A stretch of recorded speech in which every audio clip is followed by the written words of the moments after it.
Today's episode is brought to you by Mazars. SoundCartel.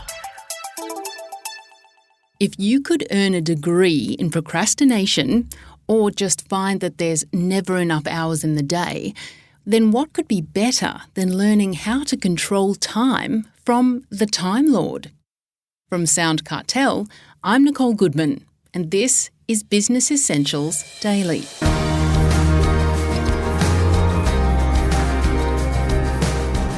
Do you ever find that there's not enough time in the day? Well, time management expert Les Watson promises to, as his book suggests, get back an hour in every day. The A to Z of being more productive. And it's packed with practical advice that we can all put into action to make our working lives more manageable. Les is known as the Time Lord. So, first question from Heather Dawson: how did he acquire such a lofty title? Well, Les says, it's his own moniker.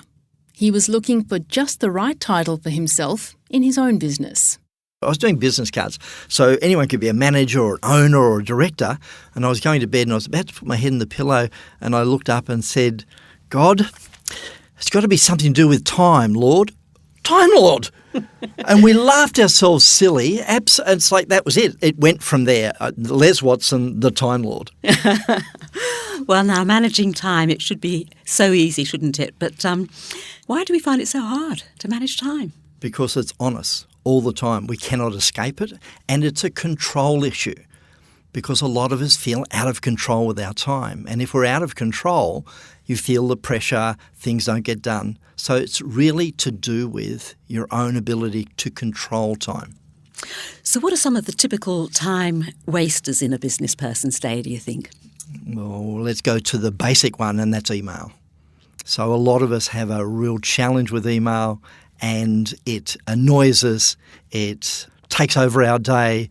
Email in and of itself could be the number one, and then there are others like meetings or distractions, even down to what are those little pings you get on your phone and the computer, they go, hello, you've got an email. Again, those are impinging on our day. Yeah, so technology is really getting in the way. Yeah, and technology is a great tool. There's nothing wrong with technology. However, it can be a big distraction, because we've now got it on us all the time. The mobile phone's with us. It's like, oh, what about that? And what about that? And I could do that. And it just grabs us at any moment. Very distracting, yeah. Well, now your book, Get Back an Hour in Every Day, takes us through the A to Z of time management with some perfectly pitched quotes along the way. I must say I really enjoy the quote element of your book as well. Thank you. So just to highlight some of them, Les, let's start with A. Action, altitude, attitude. How will these help us find more time in the day? Simply from the standpoint of action, if you've got time, then do something with it. So take some action, because a lot of us think about doing something, I don't have time for it, but if you just got into action, you'd find that you can get things done.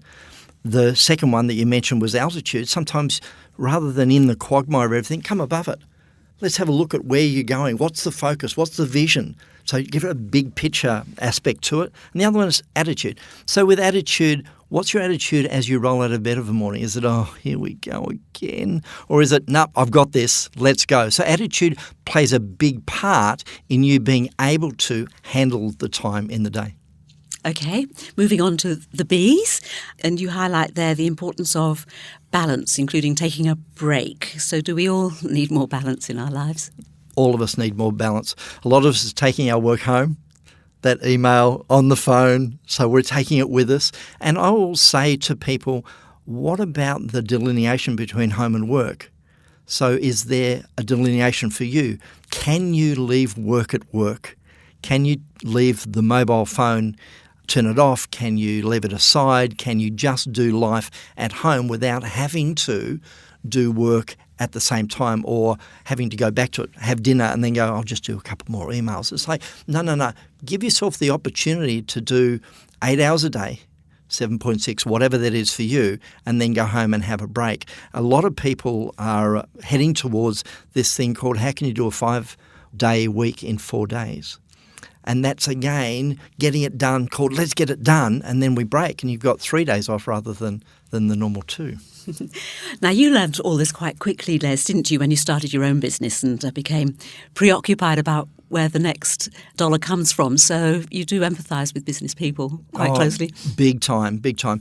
And I got sucked into it where it was, for me, all consuming. It took over my life.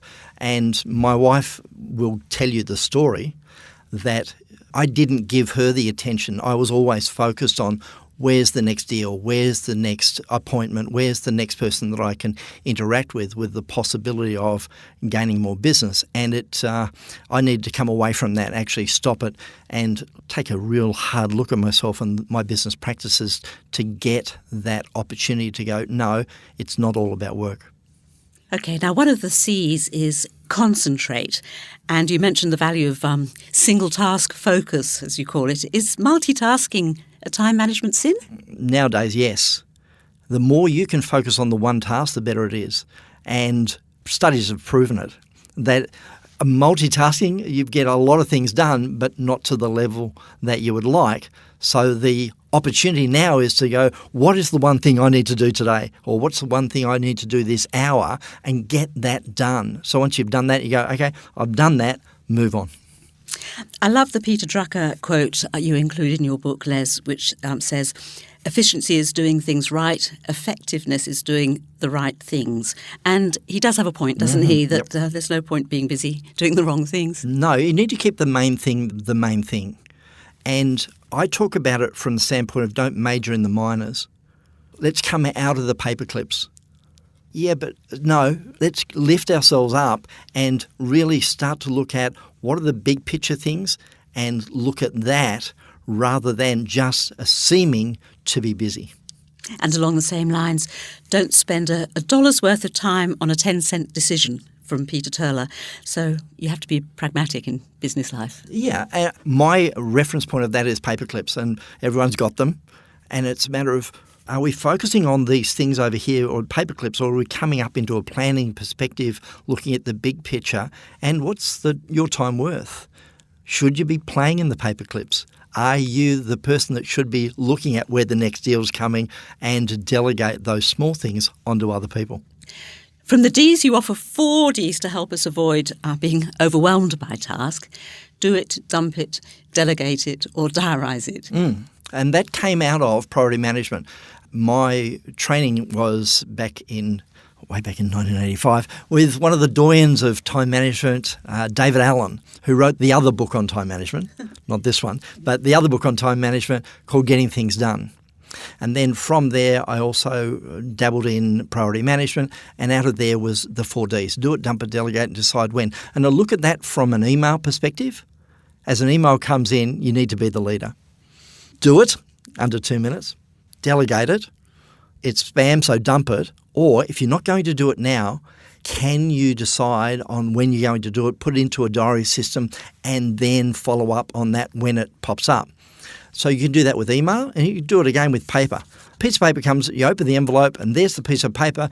Do it, dump it, delegate, decide when, as opposed to, I'll get to that later. And you end up with these piles of paper, and you go, how did I end up here? It's a leadership issue. So it's the individual saying to themselves, if I'm going to leave this company, and if I'm going to leave this desk, if I'm going to leave these emails, what do I need to do now out of the 4 Ds with this item? Okay, and then the other big D is distractions. How many distractions can we have in a day? There's way too many. And the thing with distractions is, how can you eliminate them? How can you minimise them? And I've already talked about one, and that is the notifications on your phone and on your computer. So I was working with an executive recently, and the ping went off on the phone, and then the ping went off on the computer. I said, what's that? Oh, an email came in. I said, the first thing I want you to do is take it off both of them. Take it off your computer, take it off your phone, dial that right back, don't even have a visual pop up, and you choose when you see your emails. And you can put in your email signature, I only check my emails 3, 4, 5 times a day. If it's more urgent than that, please give me a call or walk around and see me. And it's really interesting because people go, oh yeah, we've kind of lost that art, haven't we? So it's a matter of, if it's urgent, give them a call. Otherwise, be in control of your email rather than your email being in control of you. That was the Time Lord, Les Watson, author of Get Back an Hour in Every Day.